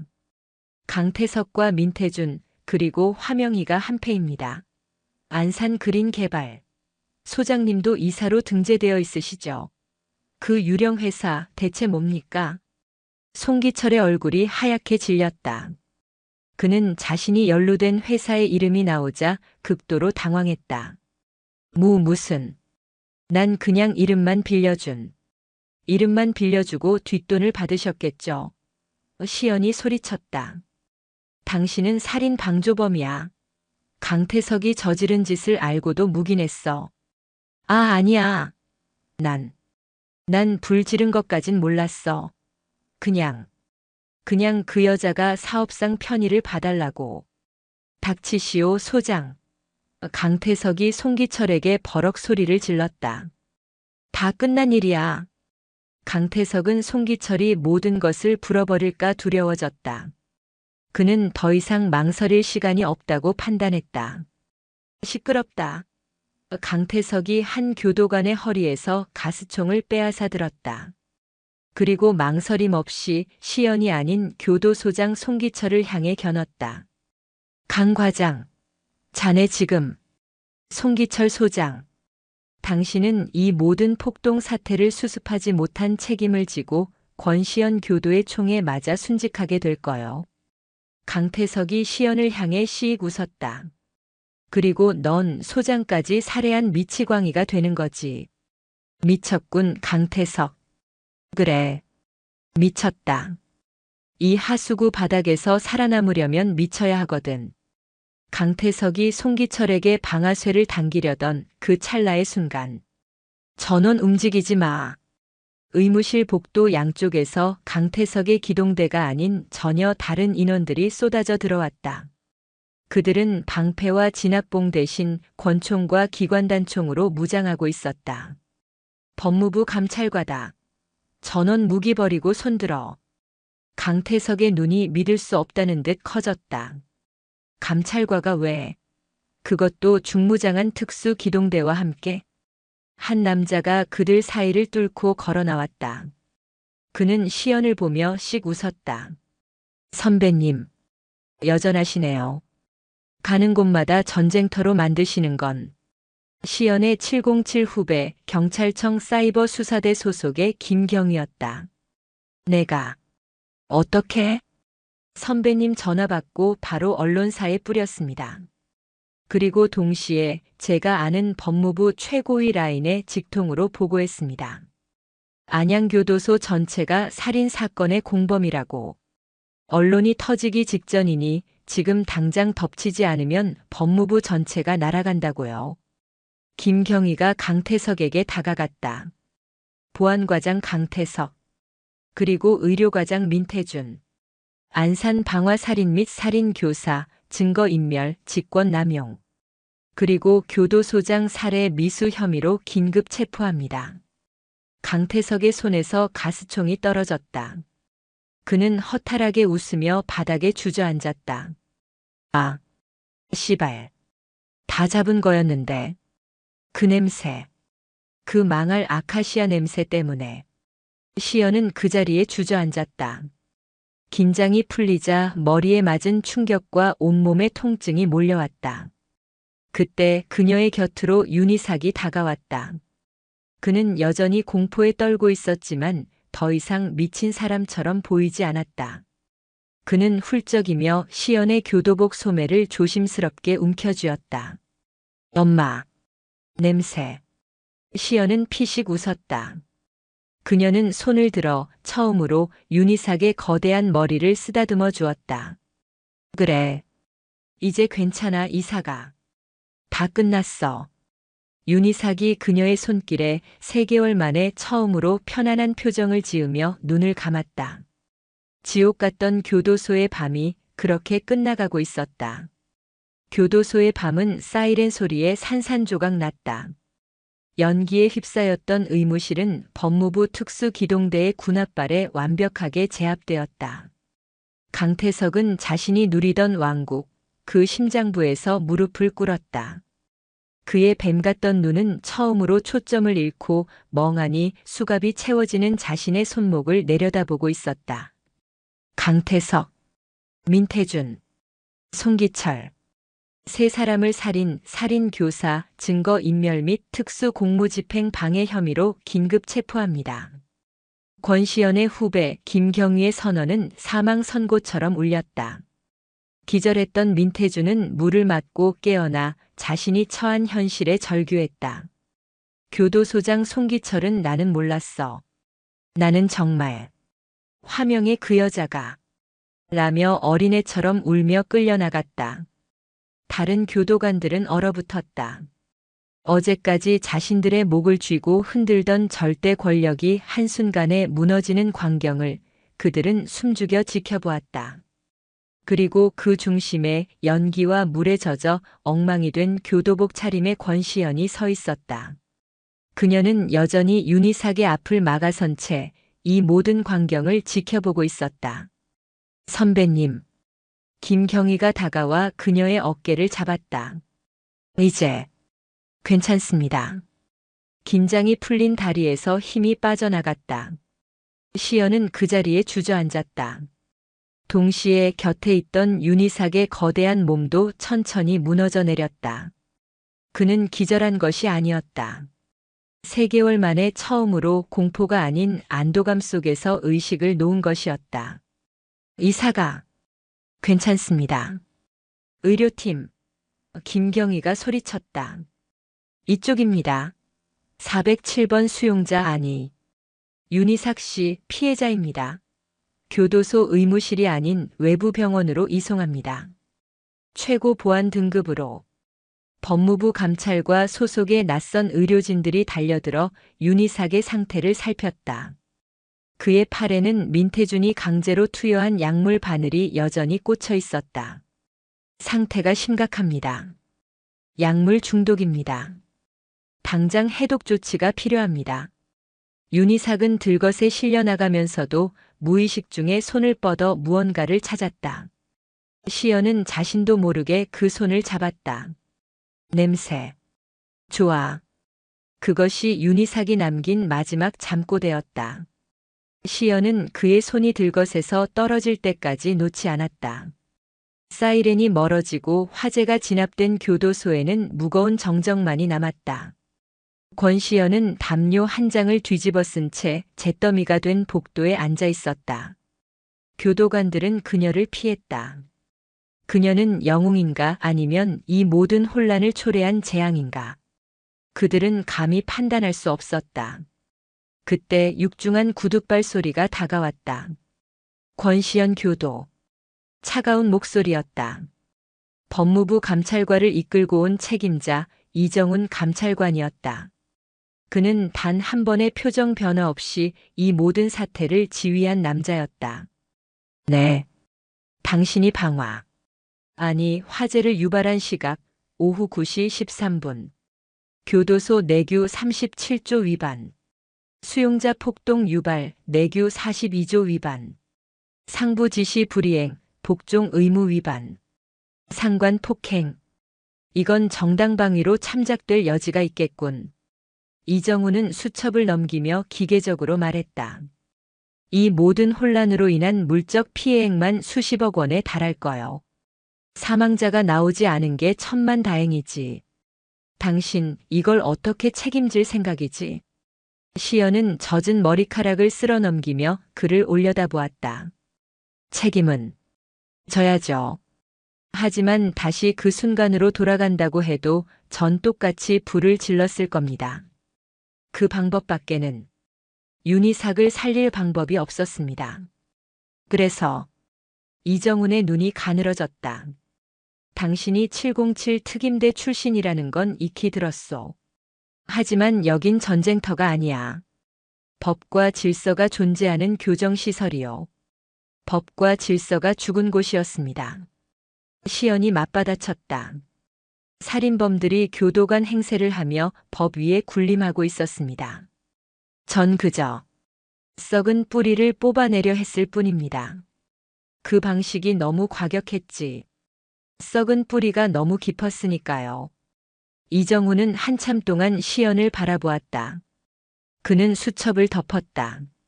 일단 당신은 오늘부로 직위 해제요. 교도관 배지를 반납하시오. 시연은 순순히 가슴에 달린 배지를 떼어 그에게 건넸다. 3개월 전 이 교도소에 들어오며 스스로 선택했던 길이었다. 하지만 파면은 아니오. 이정훈이 말을 이었다. 당신에 대한 징계위원회는 이 사건의 주범인 화명이가 체포되고 모든 진상이 규명된 이후에 열릴 거요. 그때까지 근신하며 대기하시오. 그는 시연의 어깨를 툭 쳤다. 그리고 이건 내 개인적인 말이오만. 잘했소, 권교도. 당신 같은 미친 개가 가끔은 필요하거든. 이 썩어 빠진 곳에는. 이정훈은 뒤돌아보지도 않고 잿더미 속을 걸어나갔다. 시연은 빈손으로 안양교도소의 정문을 걸어나왔다. 새벽 공기가 차가웠다. 정문 밖은 이미 전쟁터였다. 수십 대의 방송국 카메라와 기자들이 그녀를 향해 몰려들었다. 권시연 교도관님, 내부 고발자가 맞으십니까? 교도소 안에서 무슨 일이 있었던 겁니까? 방화 혐의 인정하십니까? 플래시가 폭죽처럼 터졌다. 시연은 아무 말도 하지 않았다. 그녀는 그저 묵묵히 인파를 헤치고 나갔다. 그녀의 코끝에 교도소 외벽을 감싸고 자란 아카시아 나무에서 풍기는 지독하게 달콤한 향기가 스며들었다. 그녀는 속이 메스꺼워 헛구역질을 했다. 같은 시각 서울 청담동의 최고급 레지던스 화 갤러리의 대표 화명이는 가운 차림으로 테라스에서 안양시의 야경을 내려다보고 있었다. 그녀의 발치에는 깨진 와인잔과 바닥에 쏟아진 붉은 와인이 핏자국처럼 널려 있었다. 그녀의 손에는 수십 통의 부재중 전화가 찍힌 휴대전화가 들려 있었다. 강태석, 민태준, 송기철. 3개의 이름이 집요하게 그녀를 찾고 있었다. 하지만 지금은 그 어떤 전화도 오지 않았다. 그녀는 뉴스 속보를 통해 모든 것을 알았다. 대체 어떻게? 그녀는 이해할 수 없었다. 완벽한 계획이었다. 돈과 권력으로 겹겹이 쌓아 올린 철옹성이었다. 그런데 고작 교도관 하나, 그것도 여자 하나 때문에 이 모든 것이 무너져 내렸다. 그 냄새, 그 계집애, 권시연. 그녀는 입술을 깨물었다. 그 돼지 새끼, 윤희삭, 아직도 살아있어. 그녀는 천천히 드레스룸으로 걸어 들어갔다. 수백 켤레의 구두가 진열장을 가득 메우고 있었다. 그녀는 그중 가장 아끼는 핏빛처럼 붉은 스텔레토 힐을 꺼내 신었다. 245mm. 그래. 아직 안 끝났어. 그녀는 거울 앞에 섰다. 내가 직접 가야겠네. 그 돼지 새끼의 숨통을. 이번에야말로 확실하게 끊어줘야지. 그녀는 비서에게 전화를 걸었다. 내 변호사팀 전부 소집해. 그리고 처리할 일이 생겼어. 내가 가장 신이 많은 청소부로. 윤희삭이 입원한 병원. 당장 알아내. 그녀의 붉은 입술이 뱀처럼 미소 지었다. 교도소라는 1차 방어선이 뚫렸을 뿐 그녀에게는 아직 돈으로 살 수 있는 수많은 강태석이 남아 있었다. 권시연의 직위 해제는 사실상 보호 조치에 가까웠다. 법무부는 그녀를 언론과 화명희의 손길이 닿지 않는 안가에 머물게 했다.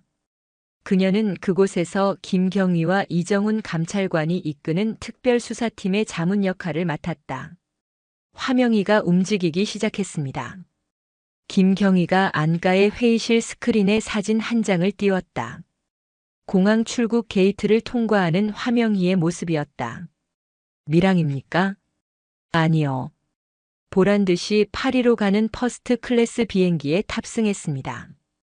언론에는 예정되어 있던 아트 페어 참석이라고 알렸고요. 저희가 출국 금지를 걸기 정확히 1시간 전에 떠났습니다. 내부 정보가 샌 겁니다. 이정훈 감찰관이 미간을 찌푸렸다. 법무부 안에도 그녀의 끈아풀이 있다는 건가? 그 여자는 도마뱀입니다. 시연이 입을 열었다. 꼬리를 자르고 도망친 게 아니에요. 더 큰 꼬리를 숨기고 우리를 유인하는 겁니다. 파리의 시선을 돌려놓고 국내에서 청소부를 움직이겠죠. 청소부? 윤희삭을 제거할 겁니다. 유일한 목격자니까요. 그건 걱정 마십시오. 김경희가 자신있게 말했다. 윤희삭 씨는 현재 국군수도병원 정신과 폐쇄병동에 있습니다. 군사시설이라 민간인 접근이 불가능합니다. 제가 707 선배님 라인을 총동원해서 옮겼습니다. 잘했어. 시연이 처음으로 희미하게 웃었다. 그럼 이제 우리가 할 일은 화명이를 한국으로 다시 끌고 오는 거네. 어떻게 말입니까? 강제 송환 절차는 몇 달이 걸릴지 모릅니다. 그 여자가 가장 아끼는 걸 건드리면 됩니다. 시연이 스크린 속 안산 그린 개발의 조직도를 가리켰다. 돈. 그리고 강태석. 강태석은 독방에 수감되었다. 그는 더 이상 보안과장이 아니었다. 그는 이제 다른 수용자들과 똑같은 죄수복을 입은 수용번호 7100번이었다. 그는 묵비권을 행사했다. 화명이가 자신을 구하러 올 것이라 굳게 믿고 있었다. 시연은 이정훈 감찰관과 함께 강태석을 마주했다. 꼴이 말이 아니네, 강태석. 시연이 차가운 목소리로 말했다. 강태석은 고개를 들지 않았다. 화명의 파리로 떴어. 그 말에 강태석의 어깨가 움찔했다. 널 버린 거야. 넌 그냥 꼴이었어. 안산 그린 개발의 모든 불법 비자금과 살인 교사 혐의 전부 내가 뒤집어 쓰게 생겼다고. 화명이는 파리에서 새로운 강태석을 구하겠지. 닥쳐.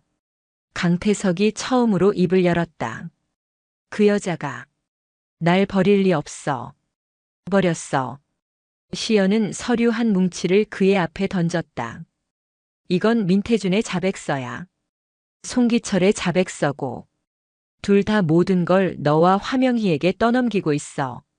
넌 이제 독박이야. 하지만 내가 먼저 자백한다면 정상 참작의 여지는 있겠지. 화명희가 어떻게 너희를 조종했는지, 그날 밤 무슨 일이 있었는지 전부. 강태석은 떨리는 눈으로 시연을 바라보았다. 그는 흔들리고 있었다. 시연은 마지막 일격을 가했다. 아, 그리고 화명희가 내 아내와 딸이 있는 캐나다 계좌로 1억 원을 보냈더군. 위로금이래. 내 퇴직금인가 봐. 에이. 게. 강태석의 이성이 끊어졌다. 자신은 평생을 바쳐 충성했는데 고작 1억 원에 버림받았다는 사실이 그를 무너뜨렸다. 불어. 그날 밤의 진실을. 내가 그 돼지 새끼. 아니, 윤희삭한테 무슨 짓을 했는지. 강태석은 무너진 어깨를 들썩이며 10년 묵은 진실을 토해내기 시작했다. 그날 밤. 안산의 다세대 주택. 화명희와 강태석은 마지막 단판을 지으러 윤희삭의 집을 찾았다. 재개발 보상금 문제였다. 윤희삭의 부모는 끝까지 버텼다. 이 집은 우리 아들 이삭이가 태어난 곳이요. 돈 몇 푼에 팔 수 없어. 그때 윤희삭의 어머니가 거실 테이블의 꽃병에 아카시아 꽃을 꽂고 있었다. 이것 좀 보시오. 오늘 이삭이가 학교 앞에서 꺾어왔다며 가져왔소. 이 냄새. 얼마나 좋소. 그때 화명희의 눈이 뒤집혔다. 그녀는 그 아카시아 향을 지독히도 싫어했다. 어릴 적 트라우마와 연결된 냄새였다. 그깟 꽃 냄새가 내 수천억짜리 사업을 막아? 화명희는 이성을 잃고 꽃병을 바닥에 내던졌다. 그리고 윤희삭의 어머니에게 달려들었다. 강태석이 아버지를 제압하는 사이 화명희는 바닥에 떨어진 아카시아 꽃을 한 움큼 집어들어 비명을 지르는 어머니의 입에 쑤셔 넣었다. 좋아? 이 냄새. 실컷 맡아. 죽어서도 맡으라고. 어머니는 격렬하게 저항하다가 기도가 막혀 숨이 멎었다. 그때였다. 엄마. 윤희삭이 방에서 나왔다. 그는 거실 문을 열고 자신의 어머니 입에 꽃을 쑤셔 넣는 빨간 구두의 여자와 아버지를 제압한 무서운 아저씨를 보았다. 에이, 이 새끼가. 강태석이 윤희삭을 덮쳤고 그는 머리를 바닥에 부딪히며 쓰러졌다. 어떡할 거야? 강태석이 소리쳤다. 살인이야. 목격자까지 생겼어. 화명이는 붉은 구두에 묻은 흙을 털며 차갑게 말했다. 처리해. 깨끗하게. 불을 내. 이 집. 원래 없었던 것처럼. 그녀는 강태석에게 신호통을 건넸다. 그리고 저 돼지 새끼. 저놈이 범인이 되는 거야. 마침 정신도 오락가락하는 것 같으니 딱 좋네. 지 애미 애비 죽인 페류나로 만들라고. 강태석은 화명이를 먼저 내보낸 뒤 집안에 신호를 뿌리고 불을 질렀다. 그리고 기절한 윤희삭을 들쳐 업고 나왔다. 그는 윤희삭을 근처 치킨집 앞에 버려두었다. 정신이 돌아온 윤희삭이 공포에 질려 가장 먹고 싶었던 치킨을 주문하도록. 그것이 사이코패스의 증거가 되도록. 모든 것이 완벽했다. 강태석의 자백이 터져나오자마자 수사팀은 인터폴에 적색 수배를 요청했다. 동시에 언론에 이 모든 진실을 터뜨렸다. 청담동 갤러리 대표 화명이, 안산 일가족 방화 살인의 주범 교도소 고위 간부들, 살인범의 하수인으로 전락 유일한 목격자 윤희삭 3개월간의 지옥. 여론은 들끓었다. 프랑스 파리 아트 페어에 참석 중이던 화명이는 호텔방에서 쏟아지는 뉴스를 보며 경악했다. 그녀에게 수천억을 투자했던 투자자들이 일제히 등을 돌리기 시작했다. 안산 그린 개발의 주식은 휴지 조각이 되었다. 그녀의 모든 돈줄이 막혔다. 그녀가 믿었던 유일한 것, 돈이 그녀를 배신했다. 그때 호텔방 문이 열리고 프랑스 경찰과 인터폴 요원들이 닥쳤다. 마담 화명이. 살인 및 살인 교사 혐의로 대한민국 정부의 요청에 따라 당신을 체포합니다.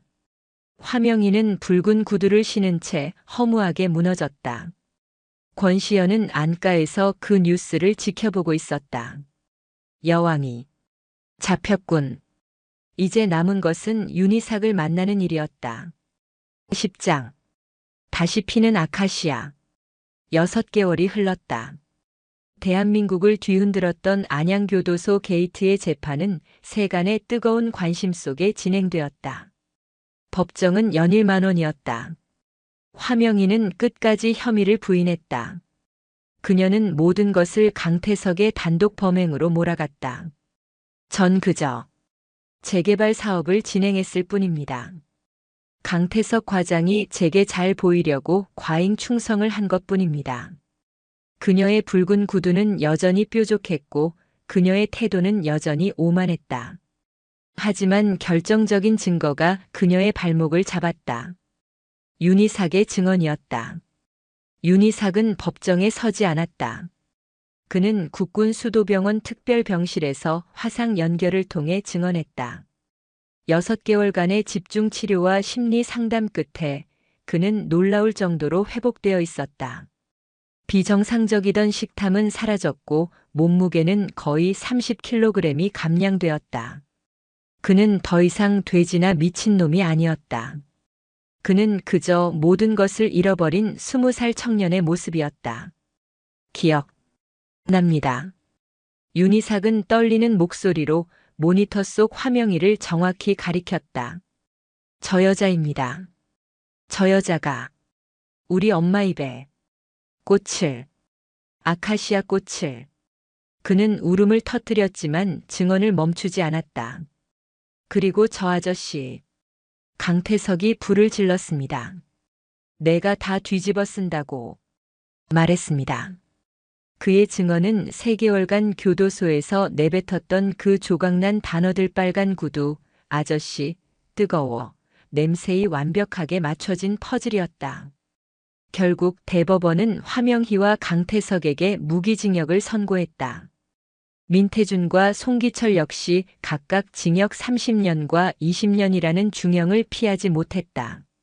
재판이 끝난 법정 밖 권시연은 담담히 서 있었다. 수많은 기자들이 그녀에게 몰려들었지만 이정훈 감찰관이 그들을 막아섰다. 권시연 교도. 이정훈이 그녀에게 다가왔다. 오늘부로 직위 해제를 해제합니다. 공식적으로 복직입니다. 그리고 징계위원회 결과입니다. 그가 서류 봉투를 내밀었다. 시연이 봉투를 열었다. 감봉 3개월. 최소한의 징계입니다. 불을 지른 건 사실이니까. 하지만 동시에 법무부는 당신의 공로를 인정해 특별 승진을 결정했습니다. 승진이요? 안양교도소. 아니, 이젠 안양미래교도소로 이름이 바뀝니다. 그곳의 보안과장 강태석의 자리로 발령이 났습니다. 교도소 전체를 당신 손으로 다시 세우라는 뜻입니다. 시연은 만감이 교차했다. 전 군인입니다. 정치는 모릅니다. 그래서 당신을 보내는 겁니다. 이정훈이 말했다. 정치꾼이 아니라 썩은 곳을 도려낼 군인이 필요하니까. 가서 당신이 원하는 교도소를 만드시오. 시연은 발령을 수락하기 전 마지막으로 한 사람을 만나러 갔다. 국군 수도병원의 정원이었다. 윤희삭은 그곳에서 다른 환자들과 함께 꽃을 심고 있었다. 그는 흑투성이가 된 손으로 시연에게 손을 흔들었다. 누나. 그는 더 이상 시연을 엄마라 부르지 않았다. 잘 지냈어, 이사가? 네. 저 이제 곧 퇴원해요. 재심도 통과됐고 무죄 판결도 받았어요. 정부에서 보상금도 준대요. 근데 다 필요 없어요. 엄마 아빠 없는데. 윤희삭의 눈에 다시 그늘이 졌다. 이사가. 시연이 그의 옆에 쪼그려 앉았다. 내 잘못이 아니야. 절대로. 알아요. 이젠 알아요. 근데 그 냄새가 아직도 무서워요. 그가 가리킨 곳에 병원 담벼락을 따라 아카시아 나무가 하얀 꽃을 피우고 있었다. 바람을 타고 달콤한 향기가 날아왔다. 저 냄새만 맡으면 엄마가 숨막혀 하던 게. 시연은 말없이 일어섰다. 그녀는 향기가 날아오는 쪽으로 걸어갔다. 그리고는 가장 큰 아카시아 나무의 가지를 붙잡았다. 707에서 단련된 그녀의 악력으로 그녀는 가지를 부러뜨리기 시작했다. 하나, 둘. 누나, 뭐해요? 시연은 대답 대신 꽃이 잔뜩 달린 가지들을 꺾어 모았다. 그리고 윤희삭에게 돌아왔다. 그녀는 꺾어온 아카시아 꽃다발을 그의 앞에 내밀었다. 윤희삭이 겁에 질려 뒷걸음질 쳤다. 싫어요. 싫어. 무서워. 맡아봐, 이사가. 시연이 단호하게 말했다. 이건 그 여자가 만졌던 꽃이 아니야. 이건 그냥 꽃이야. 내가 어릴 때 엄마한테 꺾어다 줬던 그냥 예쁜 꽃. 시연은 먼저 가지 하나를 들어 자신의 코에 가져갔다. 그리고 깊게 숨을 들이마셨다. 좋은 냄새. 내 말이 맞았어, 이사가. 그냥 좋은 냄새야. 윤희삭은 떨리는 손을 뻗어 시연이 내민 꽃을 받아들었다. 그는 망설이다가 눈을 꼭 감고 향기를 맡았다. 그의 온몸이 경직되었다. 끔찍한 기억이 파도처럼 밀려왔다. 괜찮아. 눈 떠. 이사가. 여긴 교도소도 불타는 집도 아니야. 병원 정원이야. 그리고 난 내 엄마가 아니야. 권시연이야. 윤희삭이 천천히 눈을 떴다. 시연이 자신을 똑바로 바라보고 있었다. 그는 다시 한번 천천히 숨을 들이마셨다. 달콤한 향기. 그리고 아무 일도 일어나지 않았다. 윤희삭의 눈에서 눈물이 흘러내렸다. 공포의 눈물이 아니었다. 응어리졌던 슬픔이 트라우마를 뚫고 처음으로 터져나온 눈물이었다. 엄마, 보고 싶어. 엄마. 시연은 말없이 울고 있는 20살 청년의 어깨를 감싸 안아주었다. 한 달 뒤, 안양미래교도소의 정문이 열렸다. 권시연은 감봉 3개월이 끝난 깨끗하고 단정한 교도관 정복을 입고 걸어 들어갔다. 가슴에는 보안과장 권시연이라는 빛나는 이름표가 달려 있었다. 교도관들이 일제히 그녀를 향해 경례했다. 그들의 얼굴은 낯설었다. 송기철과 강태석의 수족들은 모두 정리되고 새로운 인력으로 교체된 것이다. 그녀는 제3식당을 지났다. 배식은 질서 정연했고 음식 냄새는 깨끗했다. 그녀는 제7 세탁 공장을 지났다. 지독한 락스 냄새 대신 햇볕에 마른 빨래 냄새가 났다. 옥 노인은 모범수로 감형받아 얼마 전 출소했다. 그녀는 강태석이 쓰던 이제는 자신의 것이 된 보안과장실에 도착했다. 그녀는 창문을 활짝 열었다. 교도소 담장 너머로 이제는 푸른 잎만 무성한 아카시아 나무가 보였다. 그녀는 책상에 앉아 첫 번째 서류에 결제했다. 수용자 심리 치료 프로그램 확대 및 전문 상담 인력 충원건. 그녀는 더 이상 707의 저격수가 아니었다. 그녀는 이 거대한 감옥의 가장 어두운 곳을 지키는 가장 깨어있는 파수꾼이었다. 그녀는 자신의 옷깃 냄새를 맡았다. 아무 향기도 나지 않았다. 그저 깨끗하게 세탁된 비누 냄새뿐이었다. 그것으로 충분했다.